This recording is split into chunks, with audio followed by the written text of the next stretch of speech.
क्या आपने कभी सोचा है कि इस 8 अरब की आबादी वाली दुनिया में अचानक कोई एक चेहरा हमें इतना अपना क्यों लगने लगता है? क्यों किसी अजनबी की मुस्कुराहट हमारे पुराने सारे जख्मों को भर देती है? और क्यों उसी एक इंसान की खामोशी हमें अंदर तक चीर देती है? आखिर ये रोमांटिक फीलिंग है क्या? क्या यह महज एक इत्तेफाक है या फिर हमारे दिमाग के भीतर चल रहे करोड़ों न्यूरॉन्स का एक रासायनिक विस्फोट? क्या यह हमारी संस्कृति में छिपे उन 7 जन्मों के वादों की गूंज है जिन्हें हमारी तर्कवादी बुद्धि समझ नहीं पाती? आज हम अपनी मान्यताओं की सीमाओं को लांघकर एक ऐसी यात्रा पर निकलेंगे जहां विज्ञान के तथ्य और अध्यात्म का सत्य आपस में मिलते हैं। आज हम जानेंगे कि जब आपको किसी से प्यार होता है तो असल में आपके शरीर, आपके दिमाग और आपकी आत्मा के साथ क्या खेल खेला जा रहा होता है। चलिए पहले उस मशीन को समझते हैं जिसे हम शरीर कहते हैं। विज्ञान कहता है कि प्यार कोई जादुई बिजली नहीं है, बल्कि एक सर्वाइवल मैकेनिज्म है। जब आप पहली बार किसी की ओर आकर्षित होते हैं तो आपके दिमाग का वेंट्रल टेगमेंटल एरिया (VTA) सक्रिय हो जाता है। यह वही हिस्सा है जो इनाम, रिवॉर्ड मिलने पर नाचने लगता है। यहाँ से निकलता है डोपामाइन। यह वह रसायन है जो आपको उत्साह से भर देता है। आपको लगता है कि आप बादलों पर चल रहे हैं। लेकिन क्या आप जानते हैं, विज्ञान की नज़र में एक प्रेमी का दिमाग और एक ड्रग एडिक्ट का दिमाग बिल्कुल एक जैसा व्यवहार करता है। लेकिन खेल यहाँ खत्म नहीं होता। जैसे ही आप उस व्यक्ति के करीब आते हैं, सेरोटोनिन का स्तर गिरने लगता है। यही वह वजह है कि आप 24 घंटे सिर्फ उसी के बारे में सोचते हैं। आप चाहकर भी अपने विचारों को रोक नहीं पाते। आपका दिमाग उस व्यक्ति का गुलाम बन जाता है। फिर आता है ऑक्सीटोसिन, जिसे हग हार्मोन कहा जाता है। यह वह गोंद है जो 2 अजनबियों को एक गहरे भरोसे में बांध देता है। विज्ञान कहता है कि यह सब इसलिए हो रहा है ताकि प्रकृति अपनी निरंतरता बनाए रख सके। पर सवाल यह है, क्या विज्ञान ने सब कुछ कह दिया? अगर यह सिर्फ हार्मोन्स का खेल है, तो फिर प्यार में दी गई कुर्बानी का लॉजिक क्या है? क्यों कोई किसी के लिए अपनी जान देने को तैयार हो जाता है? यहाँ विज्ञान मौन हो जाता है और संस्कृति बोलना शुरू करती है। हमारी भारतीय संस्कृति ने प्रेम को काम से ऊपर उठाकर राम तक पहुँचाया है। हजारों साल पहले उपनिषदों के ऋषियों ने एक बहुत गूढ़ बात कही थी, नवा अरे पत्यु कामाय पति प्रियो भवति, आत्मनस्तु कामाय पति प्रियो भवति। इसका अर्थ है, हम सामने वाले व्यक्ति से प्रेम नहीं करते, बल्कि हम उसके भीतर छिपी अपनी ही आत्मा के उस अंश से प्रेम करते हैं जिसे हम अब तक ढूंढ रहे थे, जिसे आप लव एट फर्स्ट साइट कहते हैं।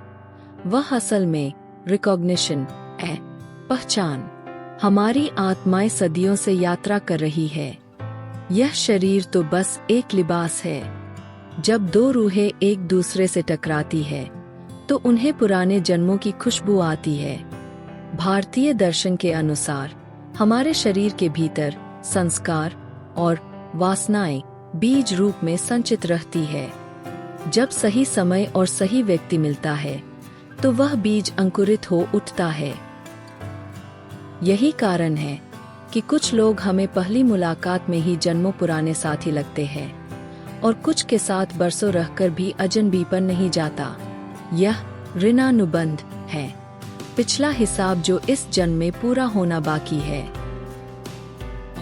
हमें अक्सर आकर्षण और प्रेम के बीच भ्रम हो जाता है। तंत्र शास्त्र के अनुसार हमारे शरीर में ऊर्जा के 7 केंद्र हैं। जब आपकी भावनाएं सिर्फ शारीरिक स्तर पर होती है तो ऊर्जा मूलाधार चक्र पर अटकी होती है। यह केवल भूख है जो मिटते ही खत्म हो जाती है। लेकिन जब यह भावना अनाहत चक्र यानी हृदय तक पहुंचती है, तब जन्म लेती है करुणा। तब आप सामने वाले को पाने की नहीं, बल्कि उसे होने देने की आज़ादी देते हैं।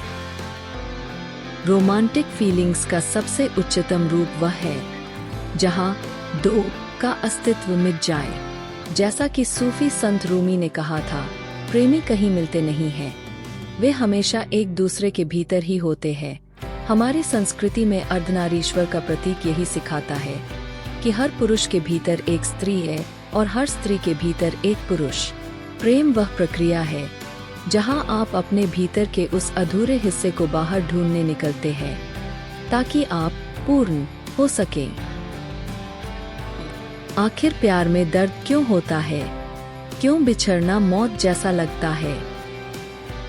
इमोशनल स्तर पर देखें तो जब वह व्यक्ति दूर जाता है तो आपका डोपामाइन स्तर अचानक गिर जाता है। आपका दिमाग विड्रॉल सिम्पटम्स से गुजरता है।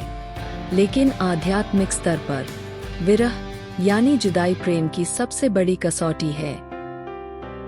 भारतीय साहित्य में विप्रलंब श्रृंगार को सबसे महान माना गया है। विरह वह आग है जो आपकी वासना को जलाकर राख कर देती है और केवल शुद्ध प्रेम को बचाती है।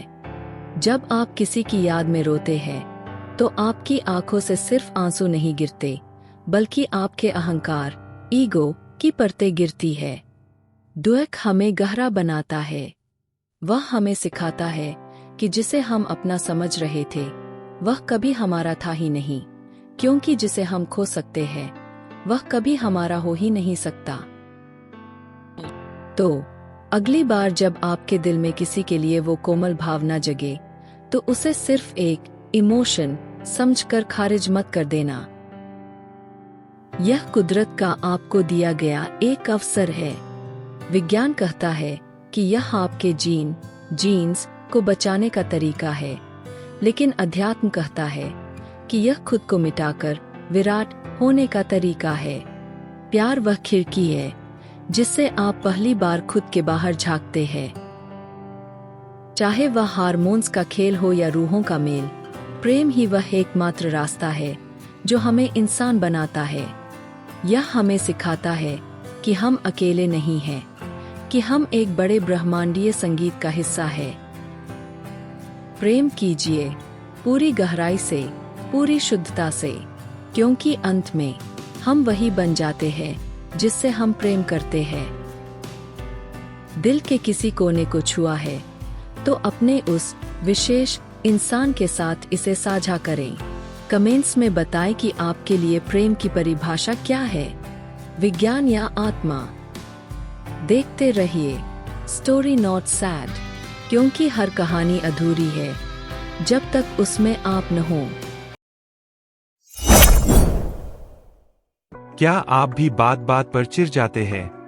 क्या आपके मन में हर वक्त एक शोर मचता रहता है? आज की भागदौड़ भरी जिंदगी में हम बाहर तो बहुत कुछ पा लेते हैं, पर अंदर की शांति कहीं खो जाती है। आज से 2500 साल पहले महात्मा बुद्ध ने एक ऐसे इंसान को शांति का रास्ता दिखाया था जो गुस्से और चिड़चिड़ेपन की आग में जल रहा था। आज की यह कहानी सिर्फ एक कहानी नहीं, आपके शांत होने का सफर है। एक बहुत ही सुंदर गांव था जहां धर्मपाल नाम का एक बुजुर्ग रहता था। धर्मपाल के पास धन दौलत की कमी नहीं थी, पर उसका स्वभाव बेहद चिड़चिड़ा था। छोटी छोटी बातों पर चिल्लाना और दूसरों को बुरा भला कहना उसकी आदत बन चुकी थी। गांव के लोग उससे दूर भागते थे। धर्मपाल को लगता था कि पूरी दुनिया ही खराब है। एक दिन उसे पता चला कि गौतम बुद्ध उनके गांव के पास के उपवन बगीचे में ठहरे हुए हैं। उसने सुना था कि बुद्ध के पास हर समस्या का समाधान है। चिड़चिड़ाते हुए धर्मपाल वहां पहुंचा और देखा कि बुद्ध एक पेड़ के नीचे अत्यंत शांत मुद्रा में बैठे हैं।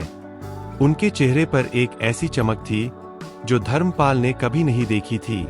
धर्मपाल बुद्ध के पास जाकर चिल्लाया, हे बुद्ध, लोग कहते हैं आप ज्ञानी हैं। मुझे बताइए, मैं इस दुनिया के शोर और लोगों के व्यवहार से परेशान क्यों हूँ? हर कोई मुझे गुस्सा दिलाता है, मेरा मन कभी शांत क्यों नहीं रहता? बुद्ध ने अपनी आंखें खोली और मंद मुस्कान के साथ कहा, बुजुर्ग मित्र, क्या तुमने कभी किसी उबलते हुए पानी में अपना चेहरा देखा है? धर्मपाल बोला, नहीं, उबलते पानी में तो कुछ साफ नहीं दिखता। बुद्ध ने शांति से कहा, यही तुम्हारे मन का हाल है। जब मन चिड़चिड़ेपन और गुस्से से उबलता है तो सच्चाई और शांति कभी दिखाई नहीं देती। बुद्ध ने आगे कहा, शांति बाहर की परिस्थितियों में नहीं, बल्कि तुम्हारे प्रतिक्रिया, रिएक्शन देने के तरीके में है। अगर कोई तुम्हें जलता हुआ कोयला दे तो जलोगे तुम ही, उसे देने वाला नहीं। उसी तरह तुम्हारा गुस्सा सिर्फ तुम्हें जला रहा है। धर्मपाल को अपनी गलती का एहसास हुआ। उसने पूछा, तो मैं शांत कैसे रहूं? बुद्ध ने उसे एक मंत्र दिया, मौन और साक्षी भाव। उन्होंने कहा, जब भी कोई बात तुम्हें चुभे तुरंत जवाब मत दो। बस एक लंबी गहरी सांस लो और अपने भीतर उठने वाले उस तूफान को देखो, जैसे तुम किसी फिल्म को देख रहे हो। जैसे जैसे तुम देखने लगोगे, तूफान अपने आप थम जाएगा। उस दिन के बाद धर्मपाल बदल गया। गांव वाले हैरान थे कि वह बूढ़ा जो हमेशा गालियां देता था, अब बस मुस्कुराकर निकल जाता है। उसने सीख लिया था कि दुनिया को बदलना नामुमकिन है, लेकिन खुद के भीतर की शांति को बचाना सबसे आसान। दोस्तों, याद रखिए, शांति कोई मंजिल नहीं है, बल्कि जीने का एक तरीका है। अगर आप अपने मन को एक शांत झील बना लेंगे, तो बाहर का कोई भी कंकड़ आपको परेशान नहीं कर पाएगा। आज से ही अपनी चिड़चिड़ाहट को बुद्ध के इन विचारों से शांत कीजिए। शांत मन की शक्ति, the power of a quite mind. Channel story not sad. एक भव्य प्राचीन कक्ष, जहां एक अमीर व्यापारी, मर्चेंट, अपने सिर पर हाथ रखकर बैठा है। खिड़की से चांद की रोशनी आ रही है, लेकिन वह परेशान दिख रहा है। क्या आपके साथ कभी ऐसा हुआ है कि आपके पास सब कुछ हो, पर फिर भी मन में एक अजीब सी बेचैनी हो? प्राचीन भारत के एक नगर में एक बहुत बड़ा व्यापारी रहता था। महल जैसा घर, अपार धन, फिर भी उसकी रातें जागते हुए कटती थीं। उसका मन एक गहरे अंधेरे जंगल की तरह था, जहां शांति का कोई नामो निशान नहीं था। सुबह का समय, व्यापारी पहाड़ों के बीच बने एक आश्रम में पहुंचता है, जहां गौतम बुद्ध एक पीपल के पेड़ के नीचे ध्यान में बैठे हैं। बुद्ध के चेहरे पर एक दिव्य चमक है। थक हार कर वह व्यापारी बुद्ध के पास पहुंचा। उसने उनके चरणों में गिरकर बस एक ही बात कही, भगवान, मैं अपने ही विचारों के जाल में फंस गया हूँ। मेरा मन मेरा सबसे बड़ा दुश्मन बन गया है। मुझे शांति चाहिए। बुद्ध ने अपनी आंखें खोली और बस इतना कहा, पुत्र, कल सुबह हम पास के जंगल में चलेंगे, वही तुम्हें शांति का उत्तर मिलेगा। दोपहर की तेज धूप। बुद्ध और व्यापारी एक जंगल के रास्ते पर चल रहे हैं। व्यापारी थक चुका है और उसे प्यास लगी है। वे एक छोटे झरने के पास रुकते हैं। Voice over. चलते चलते व्यापारी को जोर की प्यास लगी। बुद्ध ने एक झरने की ओर इशारा करते हुए कहा, जाओ, वहां से थोड़ा जल ले आओ। लेकिन जब व्यापारी वहां पहुंचा, तो उसने देखा कि कुछ जंगली जानवरों के दौड़ने से झरने का पानी बहुत गंदा और कीचड़ भरा हो गया था। व्यापारी खाली हाथ लौट आया और बोला, महाराज, वह पानी बहुत मैला है, पीने के योग्य नहीं है। बुद्ध और व्यापारी एक पेड़ की छांव में शांति से बैठे हैं। बुद्ध बिल्कुल शांत है, जबकि व्यापारी बार बार अपनी प्यास की वजह से बेचैन हो रहा है। बुद्ध शांत रहे। आधे घंटे बाद उन्होंने फिर कहा, पुत्र, एक बार फिर कोशिश करो। व्यापारी अन्य मन से फिर गया, पर इस बार जो उसने देखा, उसे अपनी आंखों पर यकीन नहीं हुआ। मिट्टी नीचे बैठ चुकी थी, पत्तियां किनारे लग गई थीं और पानी शीशे की तरह साफ चमक रहा था। व्यापारी बुद्ध को पानी पिला रहा है। बुद्ध उसे समझाते हुए हाथ उठा रहे हैं। बुद्ध ने पानी पीकर कहा, देखा तुमने, जैसे मिट्टी को साफ करने के लिए तुम्हें पानी में उतरना नहीं पड़ा, बस उसे शांत छोड़ देना पड़ा। वैसे ही तुम्हारा मन है। जब जीवन में परेशानियां आए, तो उनसे लड़कर उन्हें और गंदा मत करो। बस थोड़े समय के लिए शांत हो जाओ। जब तुम ठहर जाते हो, तो तुम्हारे विचार अपने आप साफ हो जाते हैं। व्यापारी बुद्ध को नमन कर रहा है। वह अब बहुत खुश और शांत दिख रहा है। पीछे उगता हुआ सूरज है। व्यापारी समझ गया कि शांति बाहर खोजने की चीज नहीं, बल्कि अंदर बैठने की कला है। अगली बार जब आपका मन अशांत हो, तो उस झरने को याद करना। बस थोड़ा समय दे, सब कुछ साफ हो जाएगा। अगर आपको यह कहानी पसंद आई, तो स्टोरी नॉट सैड को सब्सक्राइब करें।